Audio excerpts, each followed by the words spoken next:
여러분 안녕하십니까? 코스피 3천 돌파 소식과 함께 뉴스 시작하겠습니다. 코스피가 장중에 3천선을 넘어선 건 3년 5개월 만입니다. 최근 며칠간을 보면 장중에 다소 불안한 모습도 보이기는 했습니다만 결과적으로는 오늘의 현재 장 흐름대로라면 닷새 연속 상승 마감 기록을 세우게 됩니다. 마감 앞두고 있는 금융시장 상황 알아보겠습니다. 송태희 기자. 네, 송태입니다. 네, 코스피가 오전에 3천선을 뚫고 지금은 더 올라가고 있죠. 그렇습니다.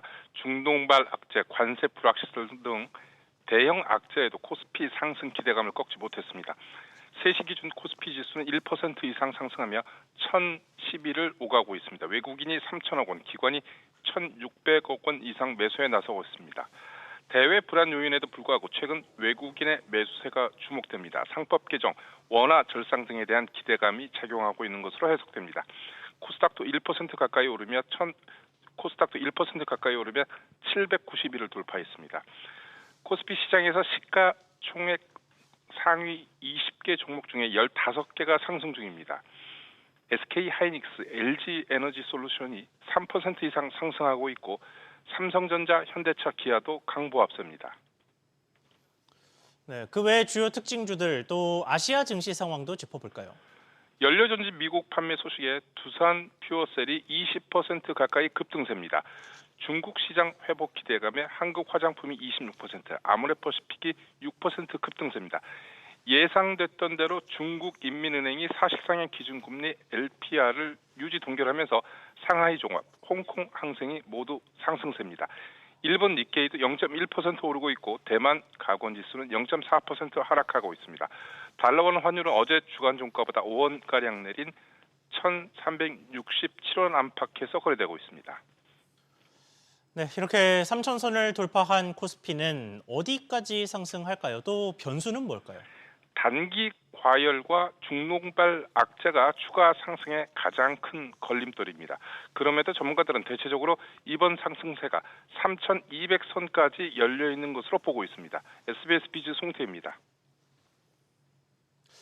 금융당국은 코스피 5천 시대를 열겠다고 공언한 이재명 대통령의 공약을 이행하는 작업에 착수했습니다. 가상자산을 기초로 하는 상장지수 펀드 ETF 상품을 볼 수 있게 될 전망인데 자세한 내용 짚어보겠습니다. 오서영 기자. 가상자산에 투자하는 ETF를 허용하겠다는 거죠? 네, 정부는 올 하반기에 가상자산 현물 ETF 도입 방안을 마련할 방침입니다. 금융위는 가상자산 리스크와 실물 경제 영향, 투자자 편익 등을 감안해 도입 근거를 마련하고 투자자 보호 장치도 구축할 계획인데요. 이재명 대통령은 후보 시절 정책 공약집에서 비트코인 등을 기초자산으로 하는 현물 ETF 발행, 상장, 거래 등을 허용하겠다고 약속했습니다. 비트코인 현물 ETF의 경우는 앞서 미국에서 지난해 1월 허용됐고 이후 기관 자금 유입 통로가 되면서 비트코인이 사상 최고가를 경신하는 배경이 되기도 했는데요. 금융위는 이어 스테이블 코인 관련 규율 마련에도 들어갈 방침입니다. 가상자산 상장과 공시, 사업자 영업행위, 불공정행위 조사 처벌 관련 2단계 입법도 추진하려는 움직임인데요. 비교공시 등을 통해 가상자산 거래소의 자율적 수수료 인하도 유도할 계획으로 보입니다. 네, 그리고 별개로 주식 거래 시간을 늘리는 방안도 거론되고 있죠. 그렇습니다. 한국거래소의 주식시장 거래 시간을 오후 8시까지 대폭 늘리는 방안도 금융위가 검토 중인 것으로 알려졌는데요. 현재 오전 9시부터 오후 3시 30분까지인 정규 거래 시간을 대체거래소인 HS와 마찬가지로 오전 8시부터 오후 8시까지 12시간으로 확대한다는 겁니다. 개인 투자자들이 출퇴근 시간에도 주식 거래를 할 수 있도록 열어두겠다는 취지로 풀이되는데요. 다만 금융위는 국정기획위원회 업무보고 내용은 확정되지 않았다고 밝혔습니다. SBS 비즈 오서영입니다. 대통령의 다른 공약을 둘러싼 상황도 보겠습니다. 이재명 대통령은 국민연금 등 제도를 손질해서 노후 보장을 늘리겠다고 공언한 바 있습니다. 그런데 국민연금연구원이 부부의 기초연금을 깎는 현행 제도가 적절하다는 취지의 분석을 내놨습니다. 윤지혜 기자, 현행 제도의 이름이 기초연금 부부 감액 제도인데 이게 어떤 내용입니까? 네, 부부가 모두 기초연금을 받으면 각각의 연금액에서 20%를 감액하는 제도입니다. 예컨대 배우자가 없이 단독 가구가 받는 기초연금액을 부부 가구에게는 2배로 주는 게 아니라 일부를 줄여 1.6배만큼만 주는 겁니다. 이는 가구원이 늘면 생활비를 공동으로 사용하기 때문에 1인당 소비액이 줄어들고 수급액도 그에 맞게 줄이겠다는 취지입니다. 이재명 대통령은 대선 공약으로 노후 보장을 강화하기 위해 현재의 부부 감액률을 단계적으로 줄이겠다고 공언한 바 있는데요. 노인 부부 2명이 받는 기초연금액이 지금보다 늘어나게 됩니다. 네, 그러면 이에 대해서 국민연금연구원이 현행 제도가 적절하다고 본 근거는 뭡니까? 네, 국민연금연구원 보고서에 따르면 기초연금 부부 수급자 가구는 단독 수급자 가구보다 월 평균 1.2배 많이 소비 지출을 하는 것으로 나타났습니다. 그러니까 감액률 20%를 반영해 부부 둘 다 기초연금을 받아 쓰는 지출이 배우자가 없는 단독 가구 대비 1.6배라고 가정한다면 이보다 덜 쓰고 있다라는 얘기니까 현행 제도가 적정하다는 것인데요. 다만 현행 감액 제도는 취약계층에는 다소 불리하게 작용하고 있다고 분석했습니다. 소득 하위 20%에 속하는 부부 수급자 지출이 단독 수급자에 비해 1.74배 높았습니다. 정부가 줄여서 지급한 기초연금만으로는 소득 하위 부부의 경우에는 생활비를 감당하기 다소 벅찰 수 있음을 의미합니다. 이 같은 분석을 종합해보면 현행 감액률 전체를 줄이는 것보다는 취약계층에 한해 보완 작업이 필요하다는 제언이 나올 수 있습니다. SBS BD 윤지입니다. 내년도 최저임금을 결정하는 논의가 진행 중인 가운데 대폭 올려야 한다는 노동계와 달리 경영계는 동결을 주장하면서 매년 반복됐던 줄다리기가 올해도 다시 본격화됐습니다. 경영계가 주장해왔던 업종별 차등은 적용하지 않기로 했습니다. 서주연 기자, 최저임금의 액수부터 좀 보겠습니다. 양측 의견 어떻습니까? 네, 어제 6번째로 열린 최저임금위원회에서 근로자 위원들은 올해보다 14.7% 인상된 시급 11,500원을, 사용자 위원들은 올해와 같은 1030원을 최초로 제시를 했습니다. 노동계가 제시한 인상률은 최근 5년간의 물가 상승률과 경제 성장률을 합한 수치에서 최저임금 인상률을 빼고 실질임금 하락분을 더한 수치입니다. 이 반면 사용자 위원들은 내수 침체와 대내의 불확실성 확대로 영세 중소기업과 소상공인들이 심각한 경영 위기에 직면해 있다며 지금 수준을 유지하는 것도 쉽지 않은 형편이라고 호소했습니다. 네, 그리고 경영계가 계속해서 주장해왔던 업종별 차등은 부결됐는데 표 차이가 어땠습니까? 네, 이 표결에서 반대 15표, 찬성 11표, 무효 1표로 부결이 됐습니다. 경영계는 노동 생산성, 폐업 현황 등을 고려해서 음식점업은 다른 업종보다 최저임금을 낮춰야 한다고 주장해왔지만 노동계는 차별과 낙인이 우려된다며 반대해 왔습니다. 오는 26일 회의에서 본격적인 최저임금 줄다리기가 진행될 텐데요. 법정 기한은 오는 28일까지지만 올해도 합의에 난항을 거듭하며 기한을 넘길 전망입니다. SBS 비즈 서주연입니다. 지난해 공공기관 경영평가에서 13개 기관이 낙제점 수준인 미흡 이하의 평가를 받았습니다. 특히 2차례 연속으로 낮은 평가를 받은 주택도시보증공사 허그 기관장은 해임 대상이 됐습니다. 취재기자 연결해서 알아보겠습니다. 이한나 기자. 네, 이한나입니다. 네, 일단 허그 관련된 평가부터 짚어주시죠. 네, 기획재정부의 2024년 공공기관 경영실적평가에서 2년 연속 D등급인 미흡을 받은 유병태 주택도시보증공사 허그 사장에 대해 정부의 해임 건의가 이뤄지게 됐습니다. 경영평가에 따른 해임 건의 대상은 종합등급이 2년 연속 D등급을 받은 기관 또는 2등급을 받은 기관 중 기관장이 일정 재임기간 요건을 충족한 경우에 해당됩니다. 허그는 전자에 해당하는 건데요. 기재부는 허그가 경영관리 부분에서 윤리경영, 일자리 창출, 중장기 재무계획 수립 등이 미흡했고 주요 사업관리 부문에서도 전세사기 대응 부실, 보증사고 리스크관리 미비 등이 평가단으로부터 지적됐다고 밝혔습니다. 네, 허그 외에도 나머지 기관들 중에서도 낙제점이 많았죠.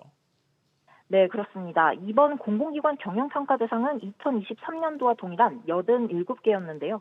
한국광해광업공단, 한국관광공사, 주식회사 SR, 제주국제자유도시개발센터 등 13개 기관이 D등급 또는 가장 낮은 2등급의 성적표를 받았습니다. 정부는 이 기관들의 경상경비 삭감 검토, 경영 개선 계획 제출 요구, 경영 컨설팅 시행 등의 조치를 취할 계획입니다. 전체 평가 결과 최우수 등급인 S를 받은 기관은 한 곳도 없었고요. 한국전력공사, 한국수력원자력, 한국남동발전, 한국남부발전 등 15개 기관이 2년 연속 우수 등급인 A를 받았습니다. SBS 비즈 이한나입니다. 기획재정부가 이재명 대통령의 핵심 공약 중 하나인 가족 친화적 세제 개편에 난색을 표한 것으로 확인됐습니다. 다른 주요 공약들도 세수 감소 등을 이유로 유보하거나 방향을 틀면서 국정기획위원회로부터 강한 비판을 받았습니다. 지웅배 기자의 단독 보도입니다. 이재명 대통령이 대선에서 내세운 조세 개편의 핵심은 감세를 통해 저출산에 대응하겠다는 전략입니다.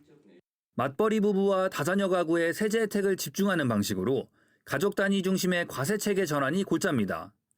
SBS 비즈 취재 결과 기재부는 업무 보고에서 부부 단위 과세 표준 신설에 대해 중장기 검토를 언급하며 사실상 부정적인 입장을 밝혔습니다. 세수 감소와 형평성, 경제활동 저해 등이 이유였습니다. 자녀 세액공제 확대는 이미 2차례 조정됐다며 추후 검토로 미뤘고 자녀 수에 따라 신용카드 세액공제를 늘리겠다는 공약도 세수 감소를 이유로 다른 방식의 지원으로 대체하겠다는 입장을 밝혔습니다. 관심을 모았던 통신비 세액공제 신설에 대해선 기재부는 실익은 적고 세수 감소는 크다며 부정적 평가를 덧붙였고 대안을 마련해 포함하겠다는 원론적 입장만 담았습니다. 이재명 대통령의 1호 공약인 AI 3강 도약과 연계된 반도체 기업 복귀 지원 방안은 세제 혜택 대상을 전 산업으로 넓히며 공약의 초점이 흐려졌습니다. 핵심 공약마다 유보하거나 난색을 표한 겁니다. 이 같은 태도에 국정기획위원회는 강한 불쾌감을 드러냈습니다. 공약에 대한 이해도와 그 바탕으로 한 공약의 충실도 이 부분들이 사실상 굉장히 좀 떨어져 있는 것. 내용이 없고 구태의연한 과제들을 나열한 것에 불과했다. 국정기획위는 기재부를 비롯한 전 부처 업무 보고를 다시 받는 수준으로 진행할 것이라고 밝혔습니다. SBS 비즈 지웅배입니다. 우리나라가 지난해 미국과의 교역에서 1,000억 달러가 넘는 역대 최대 규모의 흑자를 거뒀습니다. 한창 진행 중인 관세 협상에서 우리나라가 불리해질 수도 있는 대목인데 이미 올해는 관세 타격의 흑자 감소가 전망됩니다. 신성우 기자. 네, 신성우입니다. 네, 지난해 대미 흑자가 얼마였습니까? 네, 지난해 대미 경상 흑자는 1,182억 달러로 전년 대비 약 300억 달러 늘어나며 역대 최대를 기록했습니다. 2021년부터 4년 연속으로 역대 최대 기록을 새로 쓰고 있는데요. 반도체, 컴퓨터, 자동차 등 주요 품목들의 수출 호조세가 이어지면서 상품 수지 흑자 폭이 확대된 영향입니다. 미국이 대미 무역 흑자국들을 예의주시하고 있는 만큼 역대 최대 수준의 대미 경상 흑자는 걸림돌로 작용할 수 있는데요. 다음 달 9일 상호관세 유예 종료를 앞두고 관세 협상을 벌이는 과정에서 통상 압력이 더욱 거세질 수 있습니다. 한편 미국과 달리 지난해 대중 경상 수지는 290억 달러 적자를 기록했는데요. 3년 연속 적자입니다. 네, 이건 지난해 성적이고 올해는 관세 여파 때문에 타격이 있을 것으로 예상되죠. 네, 그렇습니다. 이미 지난달 대미 수출이 전년 대비 약 8% 줄었고요. 특히 대미 주요 수출 품목 중 하나인 자동차 수출은 20% 넘게 급감했습니다. 이렇게 관세 정책의 영향이 조금씩 나타나고 있는 가운데 하반기에는 그 영향이 더 클 것으로 예상되는데요. 한국은행은 지난해보다 올해 대미 경상 흑자 규모가 더 줄어들 것이고 내년에도 축소될 것이라고 내다봤습니다.